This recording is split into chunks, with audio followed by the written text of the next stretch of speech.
ఆ. తర్వాత సార్ మనం ఏదైతే మై టీడీపీ యాప్ ఇచ్చారో సార్ ఆ యాప్ లో మీరు last time booth wise voters అంతా ఒక చోట ఉన్నట్టున్నారు సార్. దానివల్ల ఐడెంటిఫికేషన్ ఈజీ అవుతుంది సార్. అది ఐడెంటిఫికేషన్ ఈజీ అవడం వల్ల త్వరగా డిస్ట్రిబ్యూట్ చేయగలుగుతున్నారు.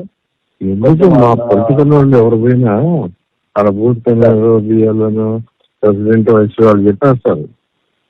సార్ చెప్పగలుగుతున్నారు,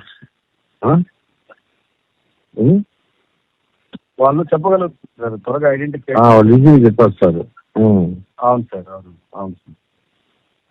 అది అందరూ చెప్తున్నానండి మన 14వ తేదీ తర్వాత సార్ మనం ఏదైతే మై టీడీపీ యాప్ ఇచ్చారో సార్ ఆ యాప్ లో మీరు last time booth wise voters అంతా ఒక చోట ఉన్నట్టున్నారు సార్. దానివల్ల ఐడెంటిఫికేషన్ ఈజీ అవుతుంది సార్. అది ఐడెంటిఫికేషన్ ఈజీ అవడం వల్ల త్వరగా డిస్ట్రిబ్యూట్ చేయగలుగుతున్నారు. ఎందుకు మా పొలిటికల్ వాళ్ళు ఎవరు పోయినా అక్కడ బూత్ బియ్యాలను ప్రెసిడెంట్ వైస్ వాళ్ళు చెప్పేస్తారు. సార్ చెప్పగలుగుతున్నారు, వాళ్ళు చెప్పగలుగుతున్నారు త్వరగా ఐడెంటిఫికేషన్ ఈజీగా చెప్పేస్తారు. అవును సార్, అవును అవును సార్. అది అందరూ చెప్తున్నానండి మన 14వ తేదీ